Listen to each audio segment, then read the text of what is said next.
This right here is a rotary powered snowmobile. This is my 1972 Arctic Cat Panther 303. It has a Sachs Wankel rotary engine in it. As you can see right there.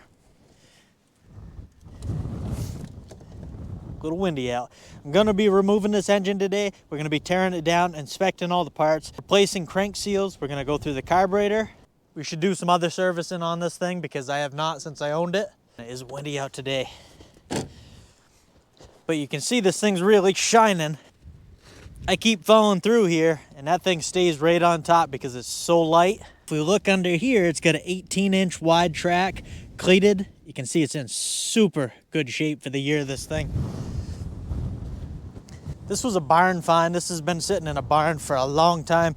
I went through on my last video, new fuel lines, cleaned the carburetor a little bit, but I didn't have a kit to replace everything. So we're definitely doing that today. This thing cleaned up so nice. This thing was, it could still use some cleaning, but it cleaned up really, really nice. Man, it is brutal. I think it's like 15 below with the wind chill today. So she does run.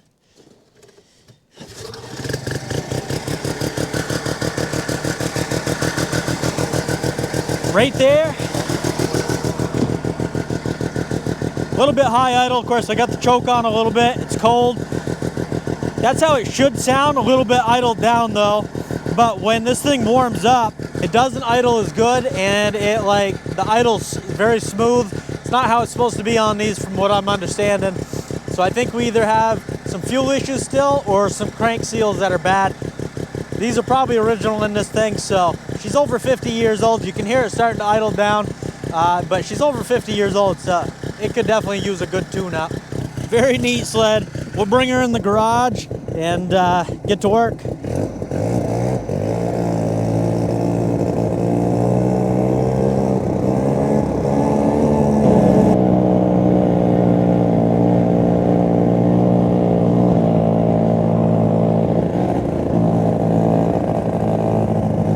See right there, steady holding that throttle. She's starting to run a little rough.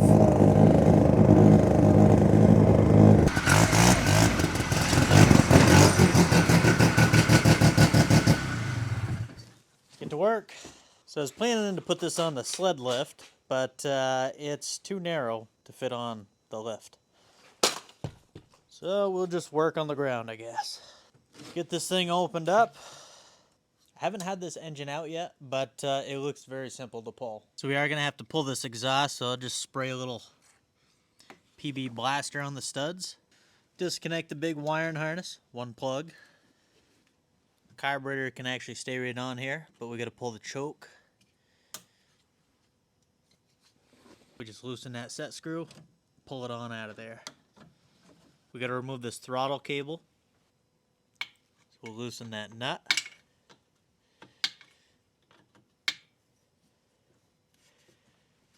Then just slide that on out.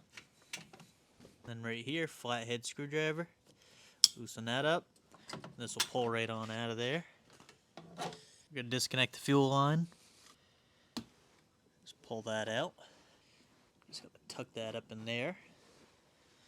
I'll come around here, remove this drive belt.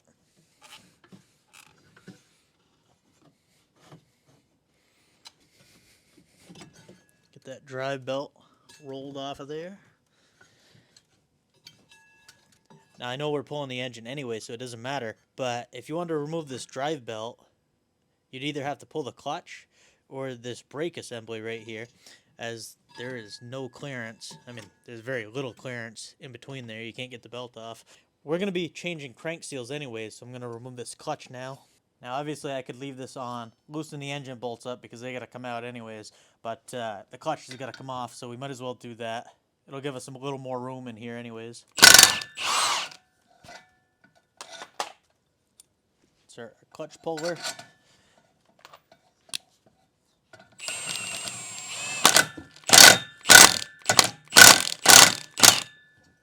Beautiful. I was wondering how that was going to come off because I imagine that's been on there for a few days. There is nothing to that clutch.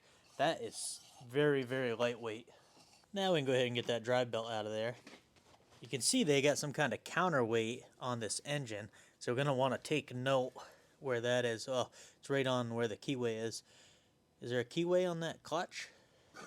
Usually there's not on snowmobile clutches, but like I said, I've never worked on these rotary engines before. It looks like there's not. So I assume the keyway is for another application other than this Arctic Cat snowmobile. The good old days. You get that clutch and belt off here, and there's just nothing in here. The very small engine. Look at that tiny exhaust system on that thing. It's loud. It doesn't quiet it down much, but just so easy to work on. See how these exhaust bolts come off here. Our nuts. Slick as butter. Wow. I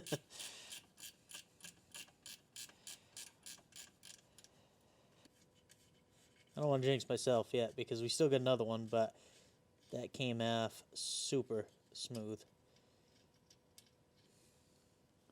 Unfortunately on this side I can't get the ratchet wrench in there, but I should be able to get a normal boxed in. Super easy. Man, crazy. I mean, look at that. This exhaust has been on there for years. This thing's been stored in the barn for years, and yet the nuts just come off of it.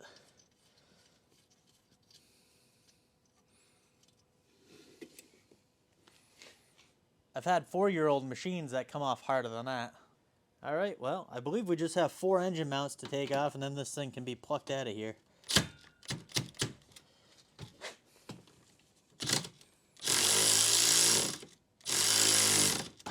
There's a bolt underneath that we gotta hold. Move over to this one.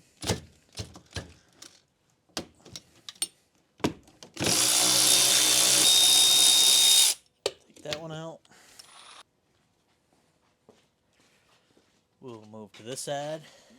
And I'm gonna put a little spray on this side because the other side didn't want to come off.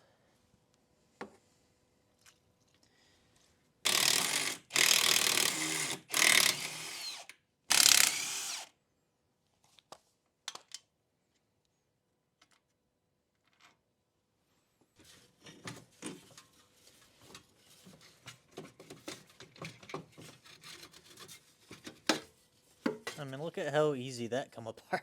I think that's supposed to have some bolts in the bottom, though. It doesn't.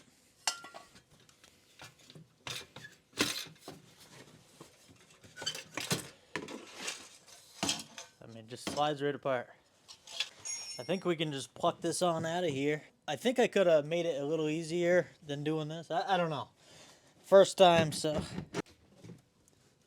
see here.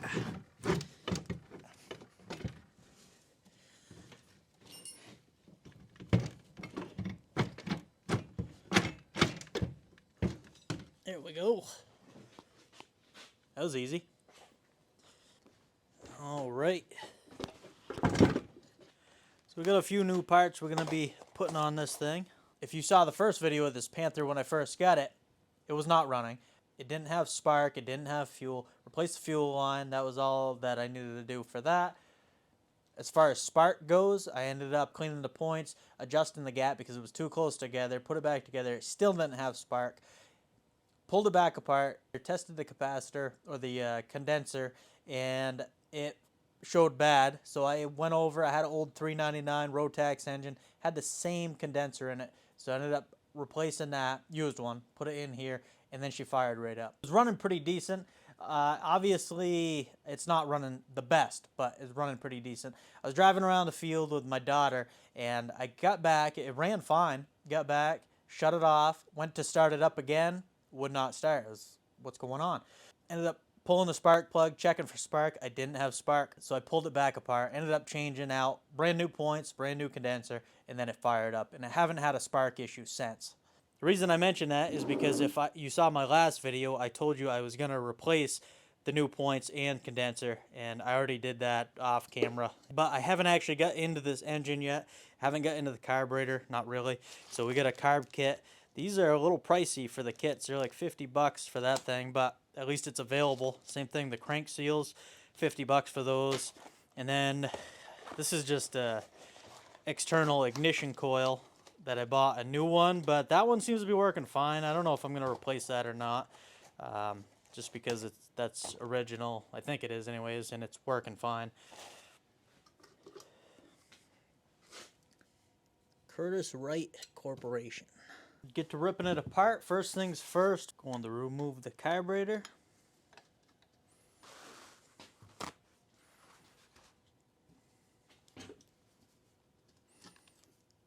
Pull the carburetor, set that right there. Might as well pull that exhaust off, right? Maybe I can't quite sneak it out without pulling the engine mount, so we'll get the engine mount.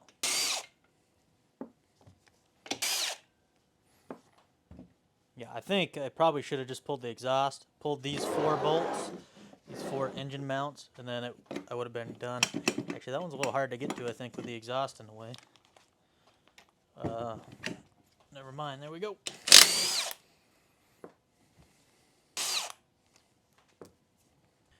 Alright, go ahead. Tip this engine over. Yeah, so this exhaust just comes out in pieces, and it's just fit together like that. Looks like a little oil leak or some kind of leak going on there. I don't really want to break anything on this, so be careful how I set things down. There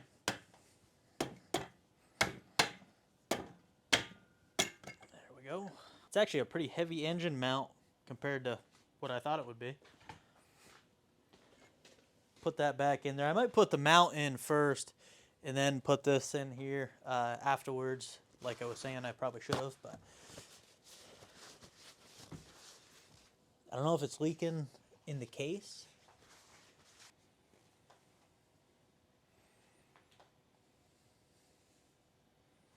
Hard to tell. Could be from the exhaust, I guess. But we might as well remove this counterweight. We'll just remember, or maybe there's a keyway in that as well. It kind of looks like there is a keyway. I don't know if stuff's metric on here, or yeah, it is metric.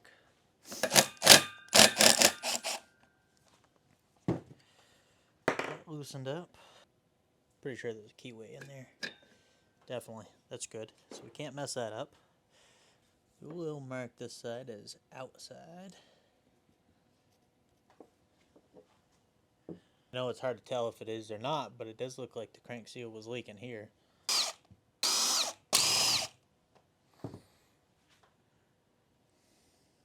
Looks like there's enough room to pry in back of that. Oh yeah. I'm not going to pry too hard, because like I said, I don't want to break anything on this engine.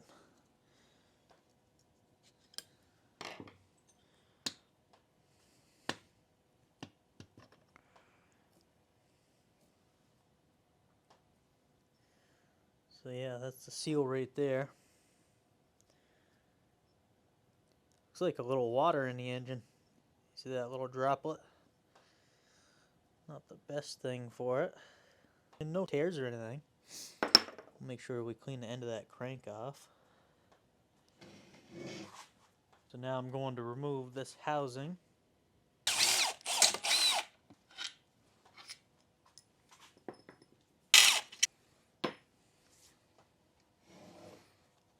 Spark plug.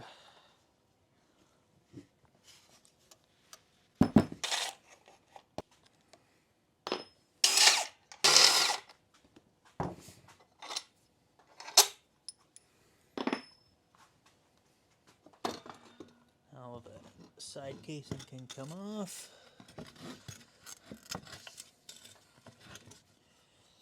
Move the wiring from the coil. This plug. Alright. Slide it back. Pull off this recoil.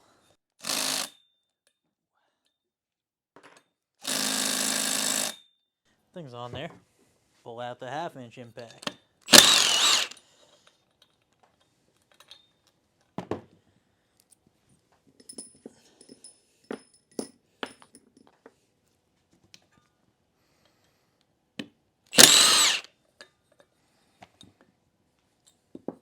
over there. Now I gotta pull the flywheel here. We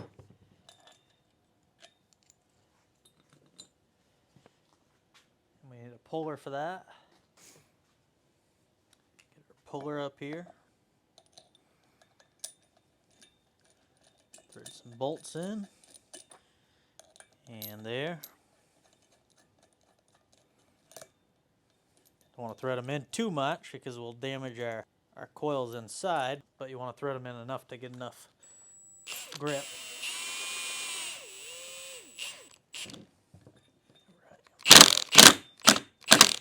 Now I've already had this off, so it's coming off much easier than the first time I pulled it. First time I pulled it, it was on there pretty tight. Get that out of here. There we go.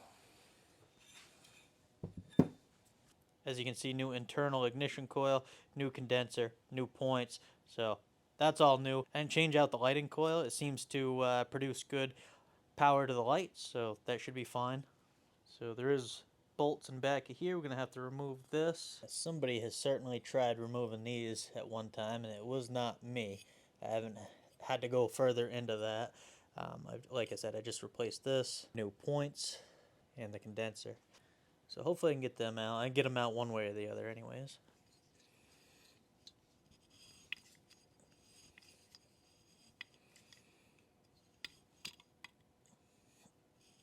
Ooh.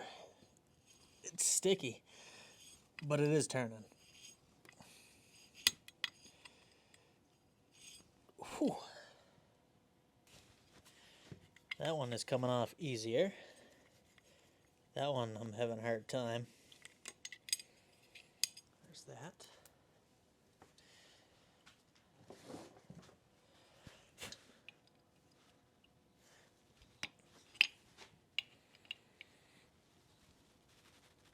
That one's been rounded over for sure. Oh, I can't get it. Well, I can't get enough grip with an actual screwdriver, so I'll throw a flathead tip on a ratchet and see what we can do here.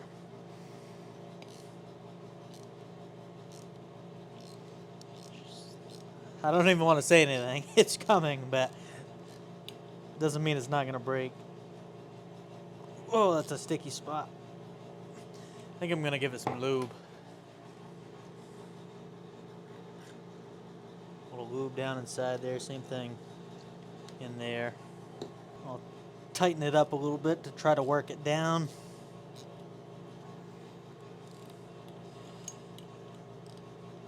Then bring her back out. Definitely replace it with new screws. Oh, come on. Alright, we'll pull out this extractor set, see what we can do here.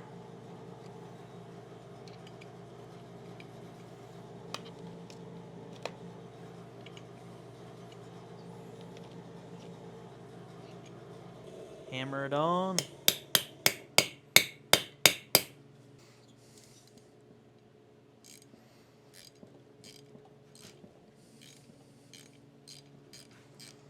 Boy. Is that working slick or what? A little cheap kit like that saved the day. You can see where it was sticking in that aluminum right there. Guess I probably shouldn't say anything until I get both of them off. We have to do the same thing to this side.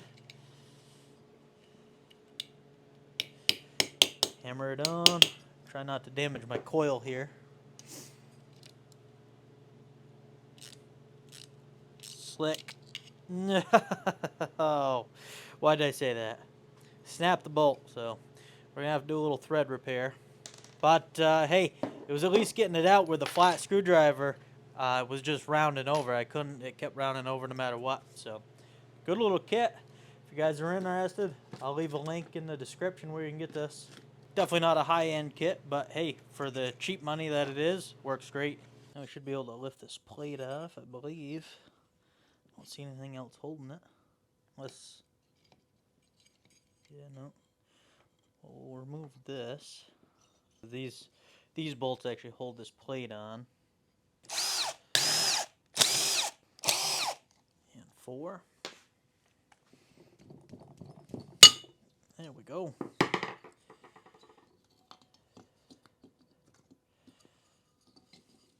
Pull off the sleeve and the keyway. Get that off there. There's the other crank seal.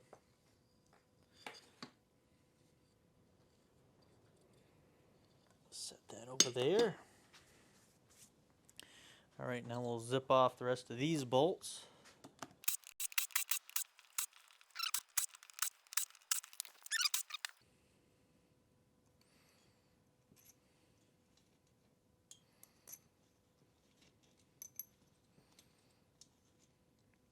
Now to change the crank seals, obviously I don't have to go this far in, but I want to tear this whole thing apart. Check out the rotor, check out the apex seals, and just check out the overall condition of the internals on this thing.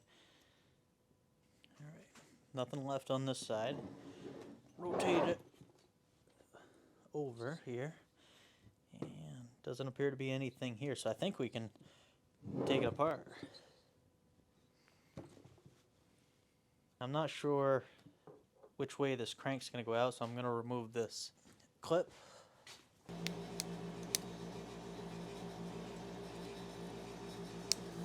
that. Alright, now we're going to try to crack this thing open here and see how good she comes apart.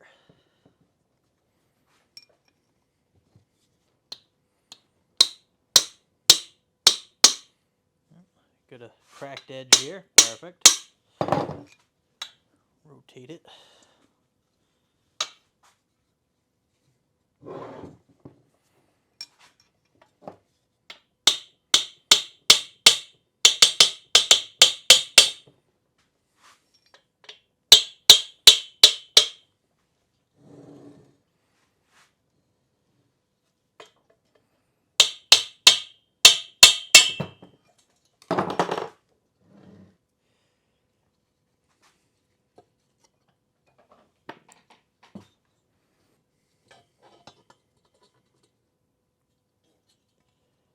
There's that side. Oh, like one of our springs came out. Alright,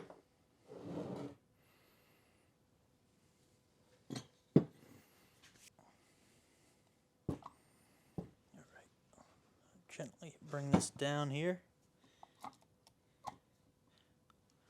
Definitely some buildup on that rotor.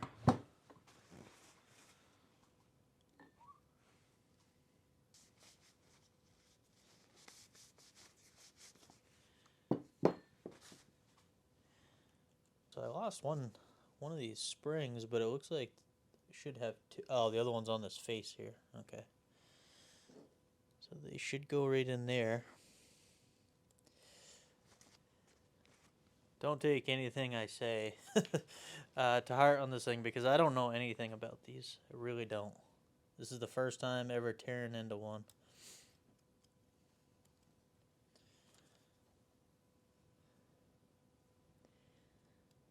It's going to go there. When I pull this rotor, I'm assuming it's all going to fall out anyways, but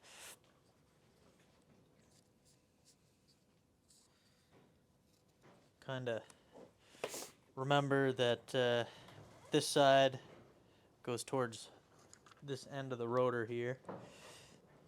Take a good look in there. See a lot of carbon buildup on that thing.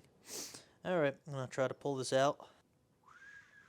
Out you come. Oh, yep, and there everything goes. So, yeah. Nothing was stuck. Okay, so we have springs underneath here. So we're going to pull, there we got 1, 2, and we got another one stuck in here. I'll pop that out. That's actually stuck in there pretty good. The other ones just fell right out. There we go. Alright. So I want to keep the bearings nice and clean in there while we clean the rest of this off. These are going to be our apex seals that actually seal this thing and give it compression. I'll have to look in the specs and measure them up to make sure we're in spec, hopefully, because I don't have new ones. just by looking by eye, I mean, there's no physical damage on the outside. There's no scarring. I would say it's in good shape. But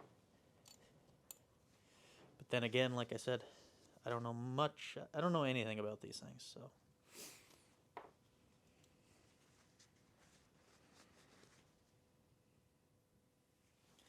Put those there. That. We'll take a look in this rotor housing.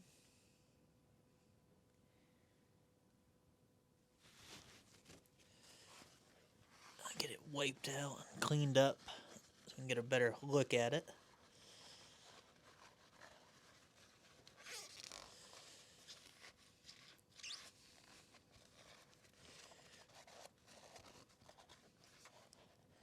I don't know if that's normal looking or if that's too scarred up or what. Definitely had some contact on the side there.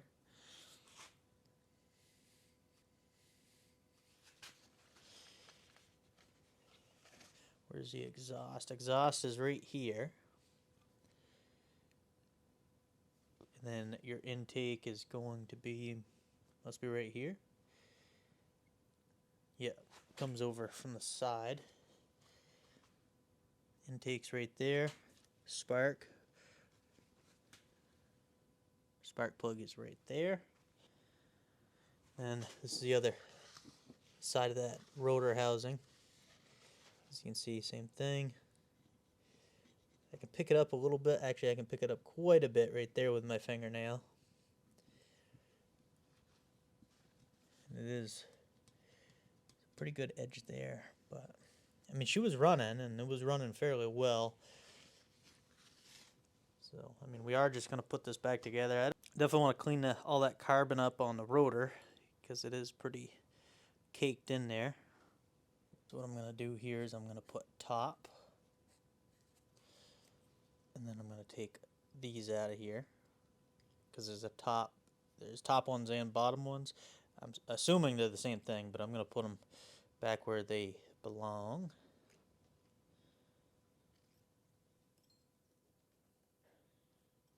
So we know these three springs are what pushes the apex seals out.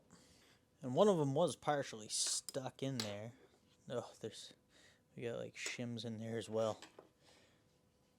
More parts in this than I was actually anticipating. Just gotta keep track of everything. I'll have to pull those out separately. Yep, 2 shims. This one.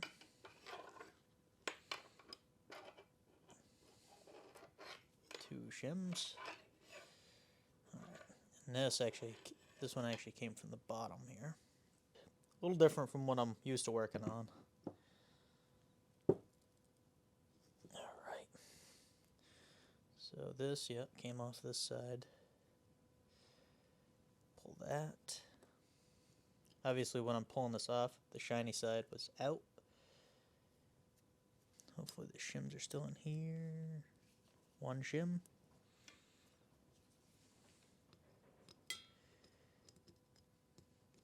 Only getting one. Oh, there we go. 2 shims.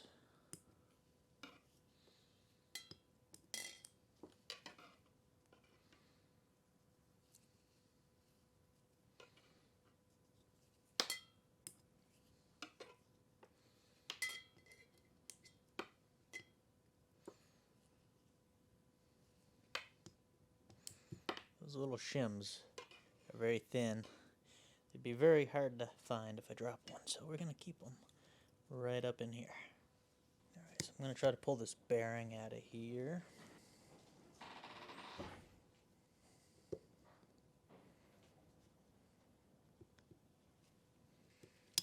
Doesn't seem to want to come out that way. Will I have better luck? Oh yeah.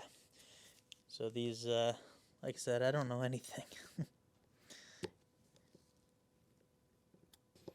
So these retaining rings only come out one side.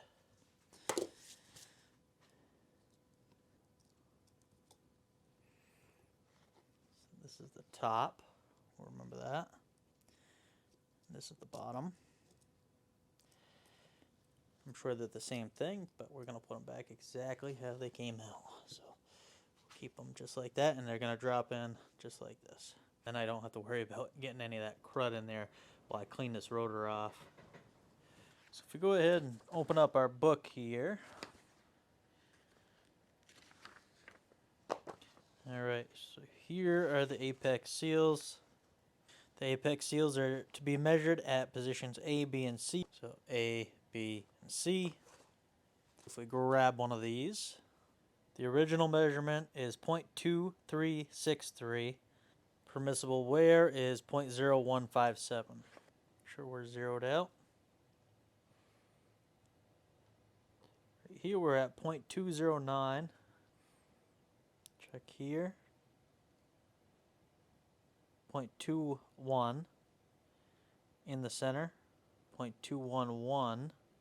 So there's definitely some wear. And our original measurement is 0.23. We're actually exceeding the wear limit. Let's go 0.2363. 0.2363. Then we're 0.0157. Going to be 6022.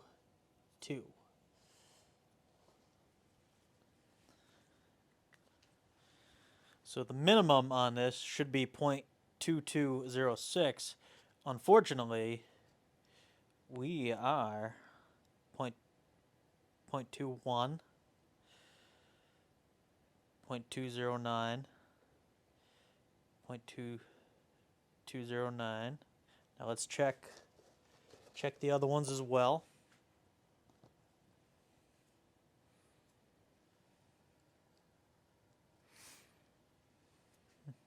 I really thought these were going to be in good enough shape to reuse.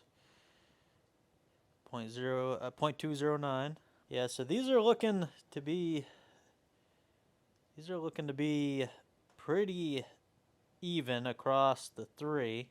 Now, when I was looking for parts for this, I did see where there was some apex seals for sale, but they wanted $300 for a set. So for 3 of them, $300. That seemed very steep to me, and I really didn't want to buy them, especially if I didn't have to. Looks like these are a little worn out, but at this point, the end of the season's here. I want to at least get a couple rides in, and I'm just going to throw these back together. They are out of spec, but at this point, I'm not going to wait. I would buy those seals to get this thing running in tip-top shape, but I'm not going to wait, however long it takes to get those because, winter might be over by then. So I'm going to throw this back together how it is. New crank seals, rebuild that carburetor, and then, I got to clean everything up still. And then she should run way better. Maybe it won't be tip-top shape because it is out of spec, but it is what it is. I don't think it's supposed to have these wear marks, so I don't know if it's actually worth putting apex seals in this one. I don't know if you can have this machined or what. I'm sure you can tell right there that there's quite the uneven surface where it got ate into.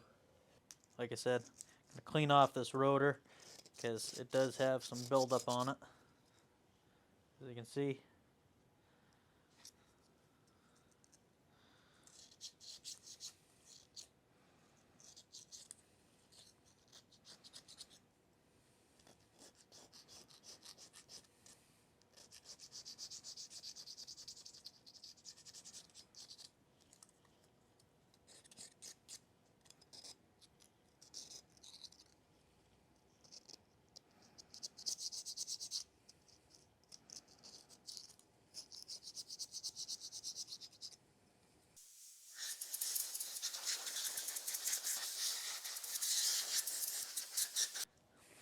Just give her a good scrubbing now with a wire brush, brass brush.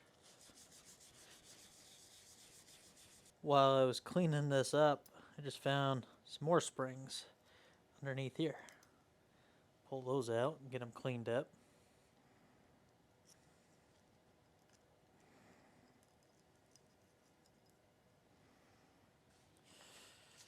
I'm going to take some brake cleaner to it, clean off some more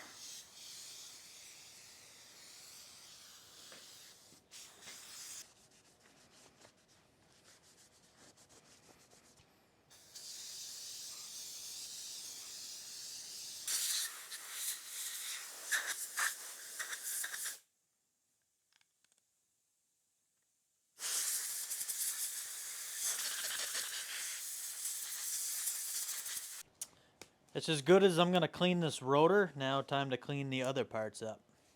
First thing I'm going to clean is these springs that I just barely took out. You can see they got a bunch of buildup on them.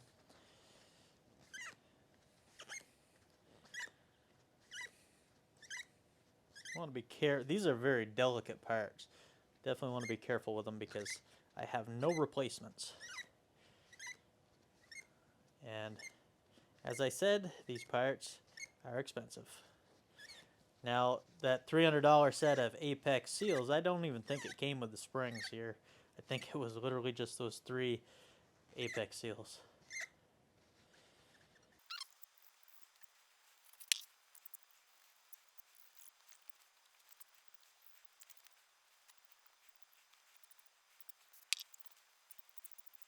I know I might be all over the place, but I'm kind of learning as I go here. So these right here, I think I called these springs when they came out. These are not springs. These are sealing strips. So basically this seals the side of the rotor to the rotor housing, and these are the springs for these sealing strips. Now I'm guessing these sealing strips are probably worn because this is what's facing the side of this rotor. So these are probably what ate the side of this rotor up. So I'm guessing if I look at some of these, we're going to see some damage.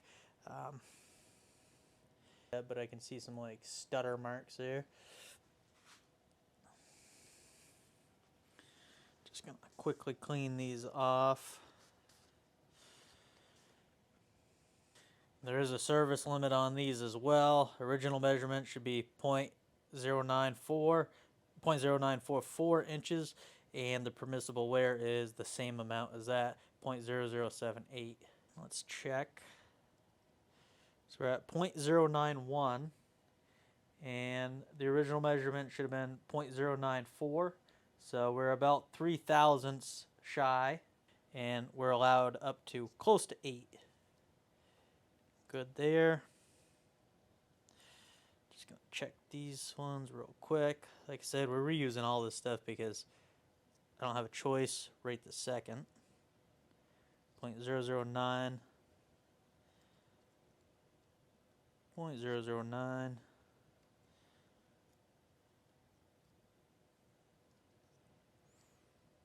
Yeah, they're all very close to 0.009.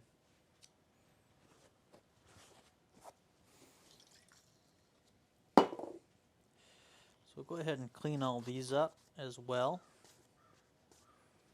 So I never did pull the spark plug on this, so I'm going to pull that out right now so I can get this cleaned out.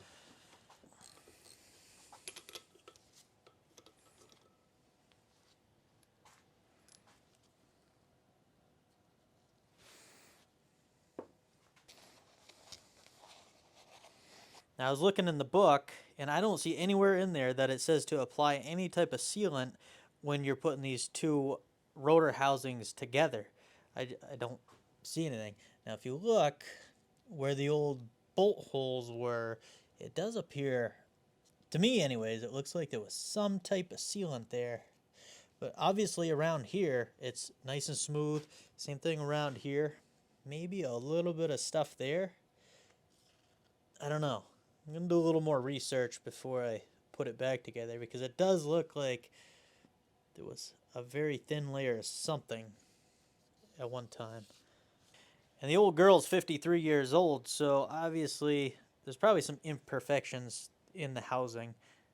So I would rather see some type of sealant, but I'll look at it and check. In the meantime, I'm going to clean this up a little better.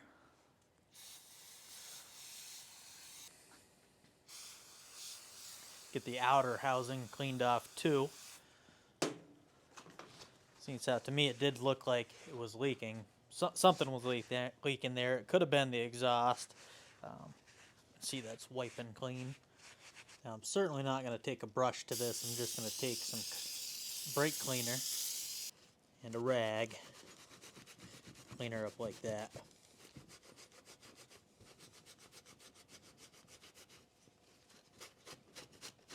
Now this right here is the hole that goes to the pulse line for our fuel pump. So it doesn't appear to be carboned up, but I'll definitely give it a good blow through there Make sure we don't have any problems with that. Alright, I got both of these cleaned up very well, so it's ready for assembly, I believe. I was looking through this book again, right here. Caution. Coat the rotor casing mating surfaces lightly with sealer so that the latter isn't squeezed into the engine chambers when assembling. So basically you don't want excess to get in there, but it is telling me to coat this, so I'm going to throw a super thin layer of Yama Bond around this, even though the stuff I read online says not to. I can just picture it right now. Some of you guys that have worked on these rotary engines are probably screaming at the TV for me not to do something, or for me to do something. Probably not to put this together, because we got apex seals out of spec, we got scarring on the rotor housing, but like I said, it was running. I'm hoping I get this back together and it runs like a top, but I think over the summer I'll try to gather some parts up and do a proper rebuild. I don't know what I can do about the rotor housing. I don't know if I can get that machined. I don't know. So I got a little bucket here. I'm going to use some 2-stroke oil to coat some of my parts. Reinstall these bearings, these roller bearings, into my rotor. Take a little of that 2-stroke oil, get it on those bearings.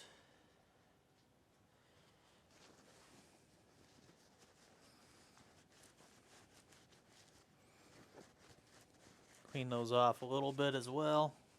A little oil right on that surface. Put that in. Dropped right down in there. This one. Beautiful. Now I'll install this retaining clip. Make sure it's properly seated. And this one is properly seated still. A little more oil on those bearings. Okay. Alright, so from what I'm seeing, there's no timing to this or anything. This will only fit one way once you get it in. Once you get it in this housing, it'll only go on one way, I guess, with the eccentric shaft, they call this. I don't know. That's what I'm reading, so that's what we're going to go with. But I'm going to install everything on this. I'm going to install this on the shaft and then put it in. Hopefully nothing falls out here. So I'm going to grab 3 springs, dip them all in some 2-stroke oil. Put that in there. And that. There.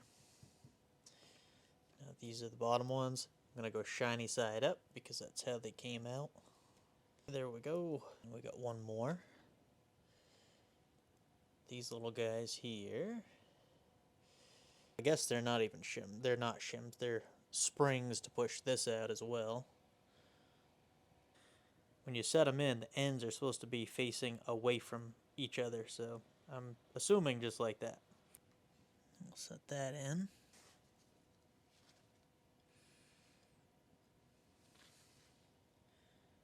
Now I'll take this eccentric shaft.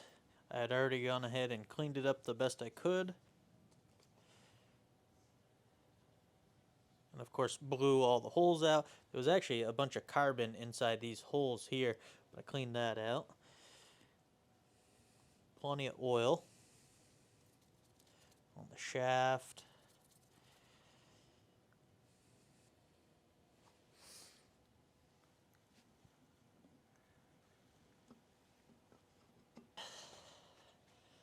Get that in there, keeping pressure on it.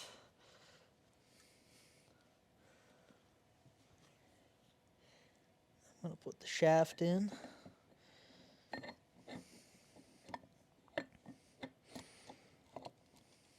Okay, just like that. That's into place now. Take these springs, put them in. Side seals. And that one. These little spring washers in there. These little things are kind of difficult to get in. Get that. There we go. Everything is assembled there other than our apex seals. And we'll get those on there right now. And for this, I'm going to rotate this rotor so I can get them in here.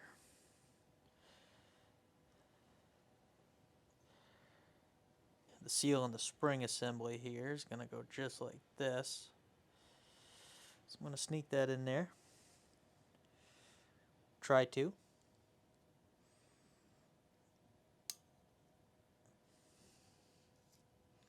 Can't quite get down. Probably same thing on the bottom. One of the seals is messing me up here. I mean springs. Can't even see down there. Just gonna take a plastic zip tie and see if I can get it shoved over if that is our problem. Go ahead and try this again here.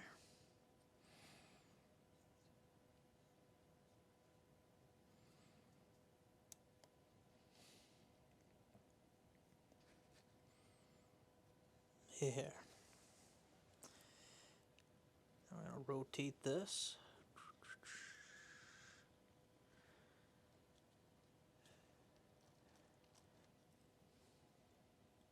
Everything's in there now. This was clean, but I did get some oil on it, so I'm going to take some brake clean.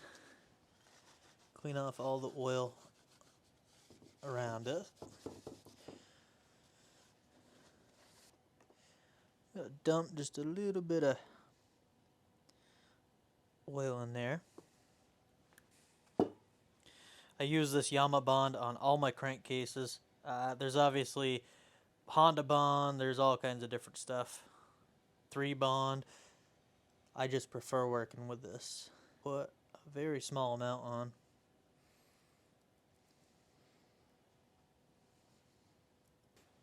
Alright, now that I'm done that, I'll take a little more oil. Be careful that I don't get it on my Yama Bond. Put it around there, a little on the shaft. As far as this side, I just put a little dab on each hole where the bolt goes into. Very carefully.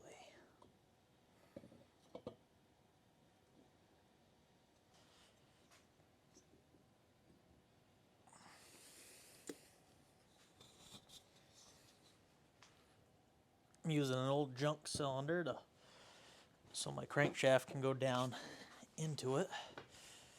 Or I don't know if they call it crankshaft, eccentric shaft is what I've read, so we'll call it that.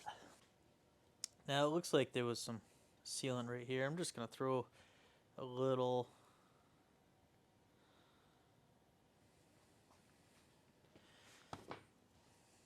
on each bolt.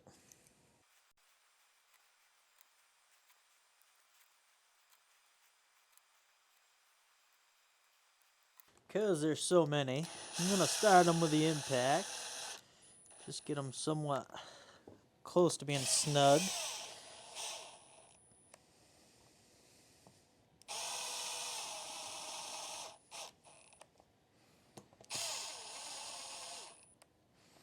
Obviously you want to rotate it, make sure there's nothing binding up.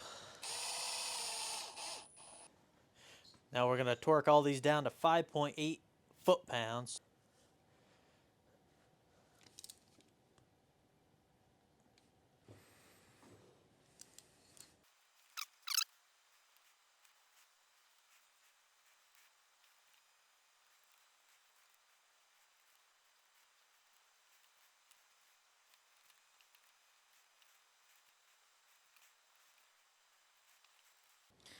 Okay, now I'll just go back around, double check them all, starting from this point.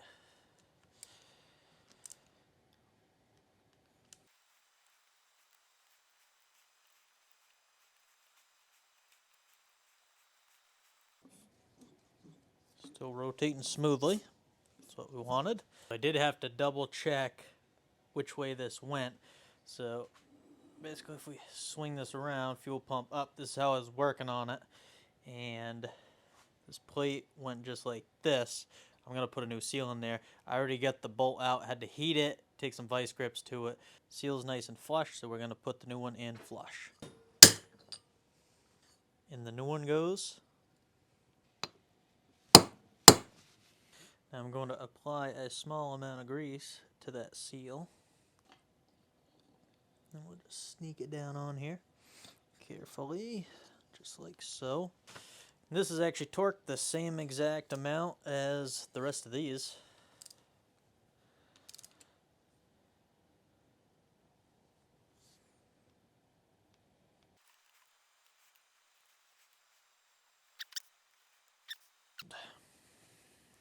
Down on here.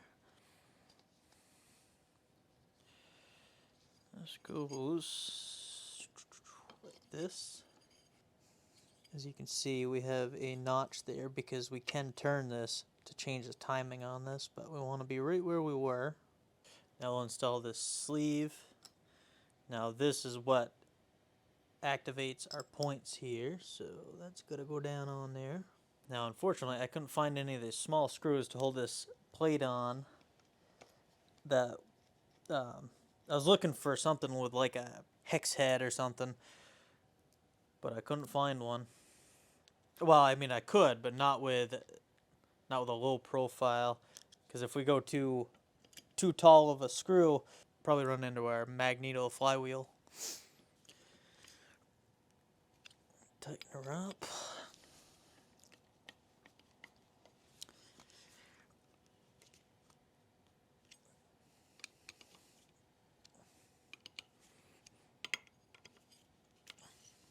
Pop this up now. Alright, now it's telling me to put some type of Alvania 3 grease. I don't have that grease, so we're going to use some Tink Seal I have. So we'll set that down on there with some grease. We'll get our retaining ring on here. Now I got to put the new seal in.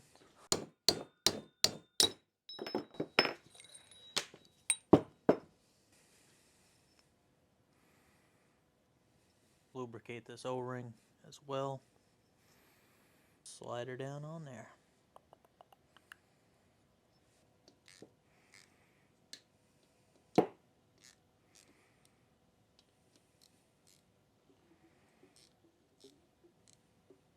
Boy, this is taking a lot longer than I thought, but it's coming together finally. So if I rotate this engine, you'll see the breaker point close, and now it's opened. So that keyway, when that faces up, we're going to check clearance in here. This is telling us 0.016 plus or minus 0.02 of an inch. I had just put these in, so they should still be in spec, I would think. Here's 0.016. So that's set perfectly. I don't know if I had the camera rolling or not, but I got the sleeve on, I got the keyway in here. So now we can throw on this big Magneto flywheel.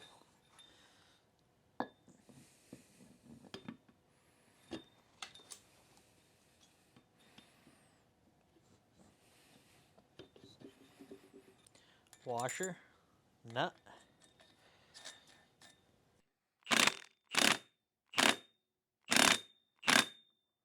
This is for the recoil. We'll go ahead and get this installed. You can see it's starting to get worn out. It seemed to catch pretty good for me, actually.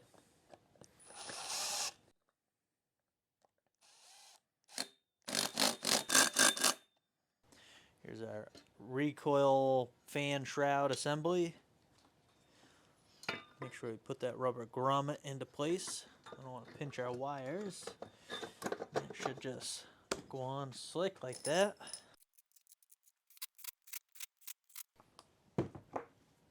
There we go.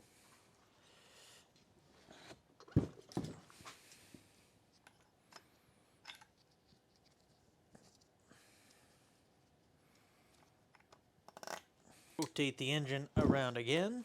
This keyway that needs to go in here. And I already wrote outside on that. Just slide this on now. Right into place. I think I'm going to come over here and start getting that engine mount mounted in here, and then I'll bring the engine to the mount. Clean up that mount some because there's a lot of oil and grease on it. And I probably should clean out some of this because there's a bunch of junk in here as well. Yeah.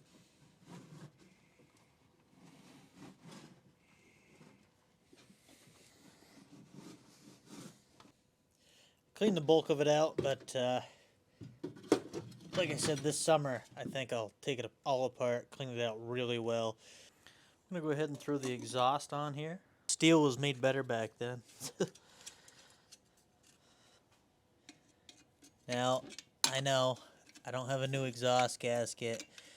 There was a lot of parts I probably should have got, but didn't even think of it. I wasn't really planning on, I didn't know if I was going to tear it all the way into it or not like that, but we did. Let's bring this engine right in here.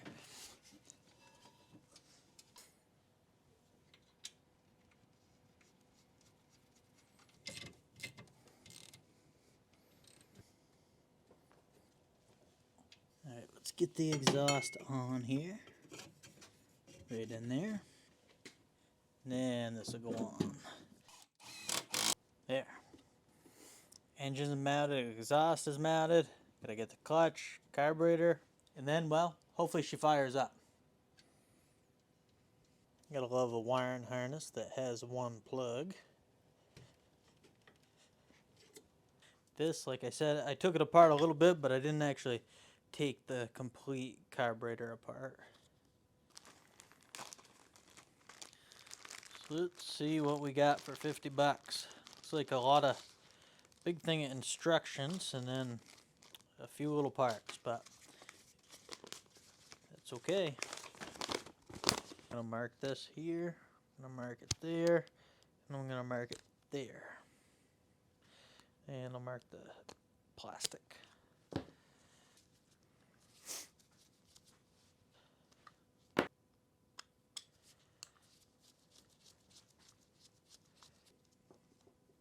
That, like I said, I think that's as far as we got last time, and Dare pulled the rest apart. So now, this time, we're gonna pull it apart.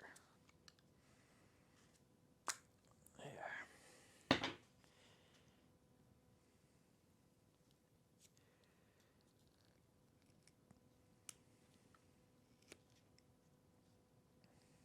Little floating needle is gonna be inside here.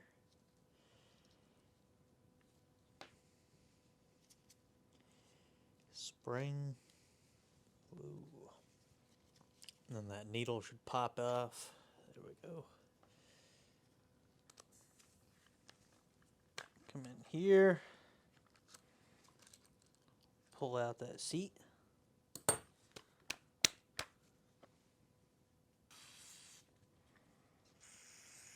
First things first is this little brass washer. Beautiful. Copper washer. Now we'll put our seat in. Now we can put our needle.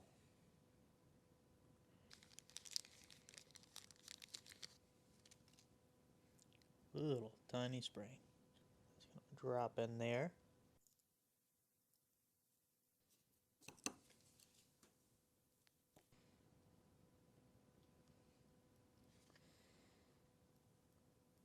Nice.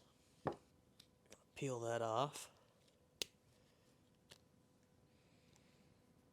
And obviously want to clean everything out. Take the diaphragm gently. Put that right there. Along with the new gasket.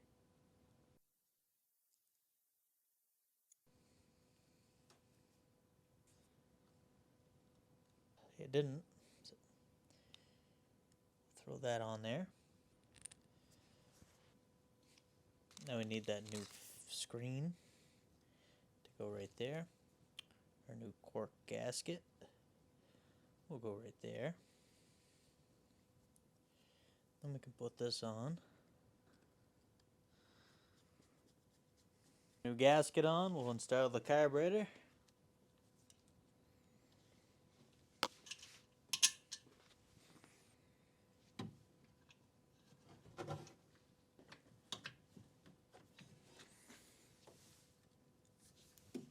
Get that vacuum hose hooked up. Choke cable. Now I was going to go through the clutch, but I have no parts for the clutch, so there's no sense of even tearing it apart. I went ahead, blew everything out in there. There was a lot of dust that came out, but yeah, we'll definitely pick up a lot more parts for this thing, depending on how good she runs and whatnot. Primary bolt in.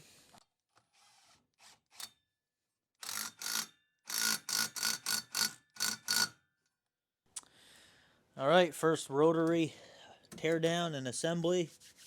Hopefully she fires up. I'm going to choke it here. Yeah, give her some cranks. See if we can get some of that fuel going up into it.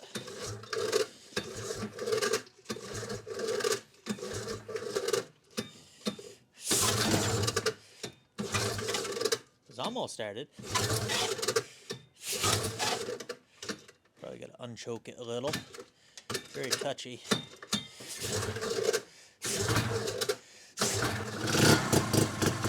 There she goes.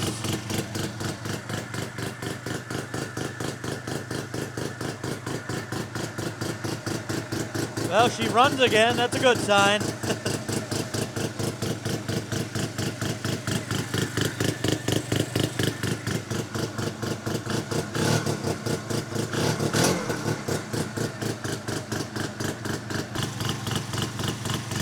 Might have to do some adjustments still.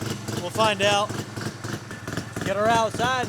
Try her out. Well, I was just about to go out, get her turned around, but then I saw we're pretty low on fuel. She's on empty. I put a few gallons in it before. I don't remember how many exactly, but we're going to mix up another batch of mixed fuel. Now this thing does run on, well, I'm running on 2-stroke oil. If you look in the manual, it actually calls for 30 weight Rotella. 30 millimeters, 30 milliliters here over. We're putting 90 per gallon, so 40-to-1 ratio.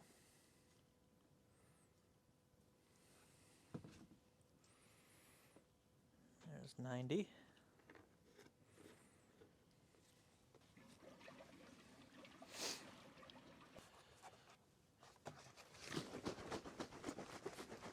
Shake her up.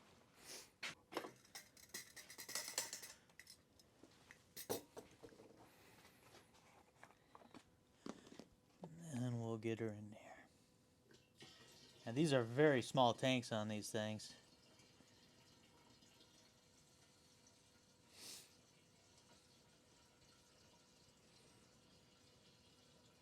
I want to say less than 5 gallons anyways. There were certain years that had 3-something gallons, I think, and then the next year after that it went to 4-something. So I'm not sure which one this does have, but it's pretty small. Even a 5-gallon tank, small for a sled. I mean, nowadays you're talking 10 to 12-gallon tanks on most sleds. And they get much better fuel mileage than this thing does. I assume.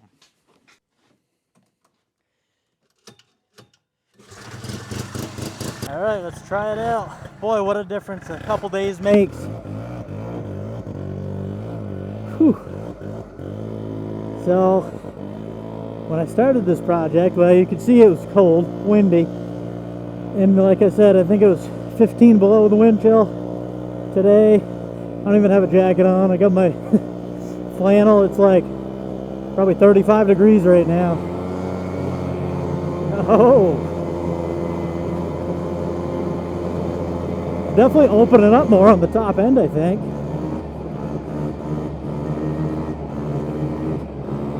We'll see. We'll give her a good run. Hopefully the GPS is working on this. Sometimes it's finicky on the GoPro here. Whoa. Yeah, we're definitely cruising along.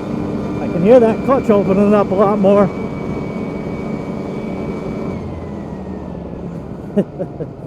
Definitely gotta go through and service the rest of this thing, but hey, at least you got a good decarbon in that engine.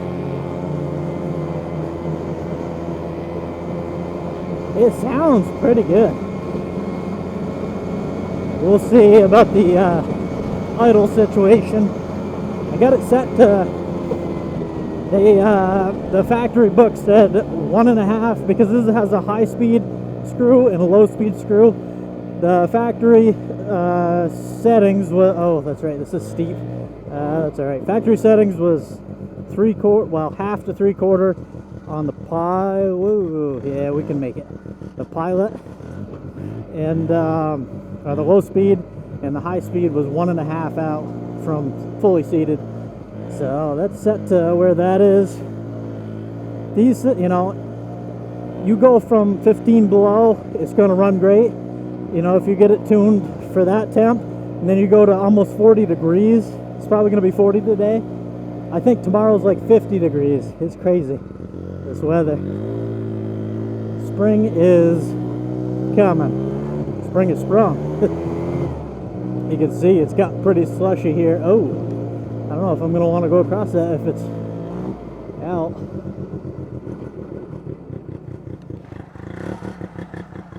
Yeah, we can make it, I think. Come on, girl.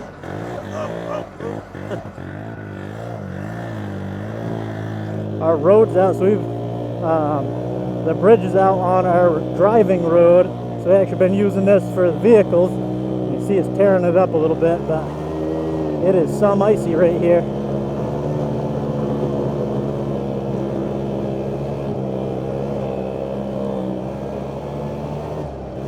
Well, I don't hear any sputters at all. I didn't put a brand new plug in it, because spark plug, because it had a brand new plug just not long ago. Whoa. Okay, idle might be a little far down, but she seems to be running pretty good. It's definitely oh, stretching its legs a lot more than it did before.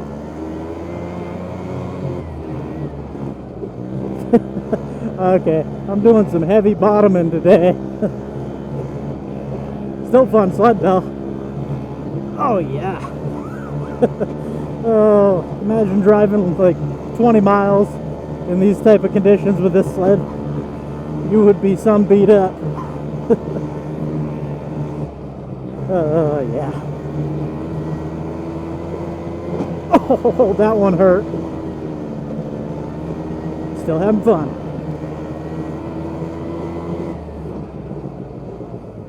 Alright, I don't know. Alright. She's fully legal. Fully legal for the trails here. Oh, oh, oh, oh, oh. Oh, man.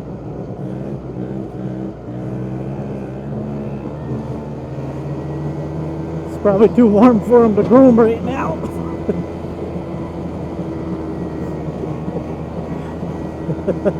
I'm still having a blast. I'm getting beaten up though. Oh, better move, Partridge. Look at that, trails are breaking up wicked. That's crazy. It's only what, March 10th, 11th, something like that. Nice warm spring day. I gotta say, I love snowmobiling. I'm having a blast on this thing right now, but I could definitely use some four-wheeler therapy. Yeah, look at the fields. They're getting bare up top of here. That's crazy. We still got quite a bit of snow in our field, but oh. Oh man. Oh yeah. I was gonna say something's rattling around pretty good in here. I forgot the exhaust, the muffler has some baffles that are loose in there. You can hear them. That's crazy. I didn't think that would be that down to grass up here already. This thing's winding out nicely. You can do trail speeds. I mean, you're full throttle doing them. But she doesn't. She seems to run pretty happy right there.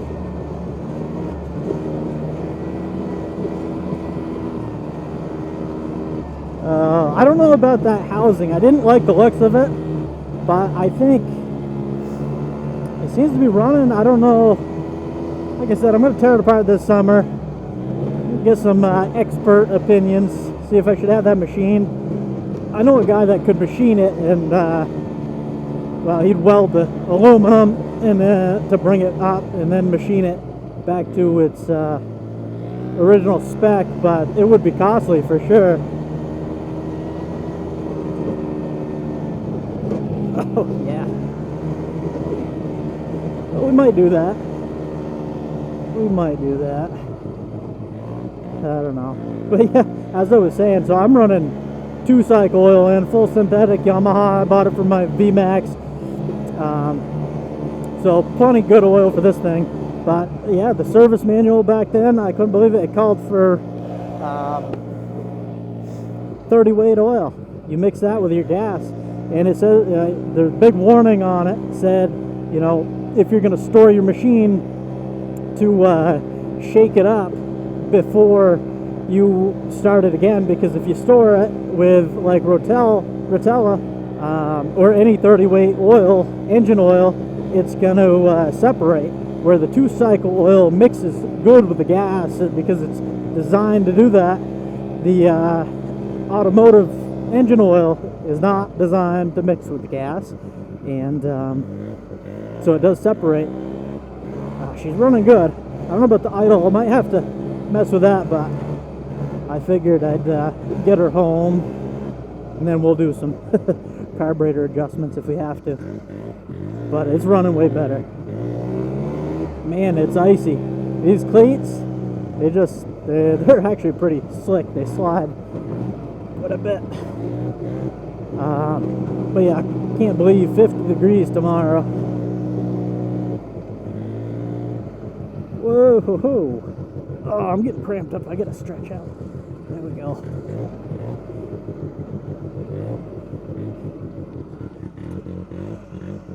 Probably should have went over there. Looks like somebody went over there with a sled. Yeah, not bad, not bad.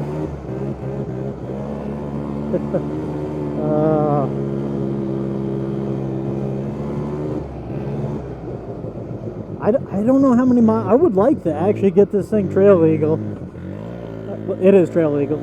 I'd like to go on the trails next year. It looks like it might be too late this year unless winter makes a return. There's still some snow out here for sure. But yeah, why not? Let's try running some of our trails over here. I haven't been on these trails, I don't know, for quite a while anyways, so. But everything's been settled down. The snow's packed down pretty good. And that's where this thing shines, because it's so light. Some of the heavier sleds you might sink, but this thing just chugs right along. Yes, sir. Whoa, yep. It does too. Man, I love this old thing. 72 Arctic Cat Panther 303. I would like to find maybe a couple more vintage sleds. They're fun. One more hammer down before we call it a good day. Yeah. See, I would expect this field to be grass before up there, but Oh, yeah. Hey, we can do some side, geez. She is tippy. I don't know, I still thought there was some snow out here, but yeah, it's definitely getting lower. So yeah, I don't know if I'm down to the bottom there, but maybe up to these boots, so 14, 15 inches. Definitely lost a ton of snow.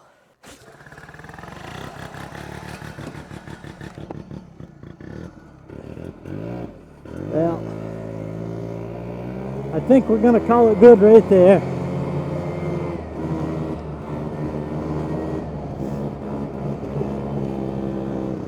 Somebody commented not too long ago, I think maybe on my last video, I haven't seen the road all winter here. You can see it now. It's melted.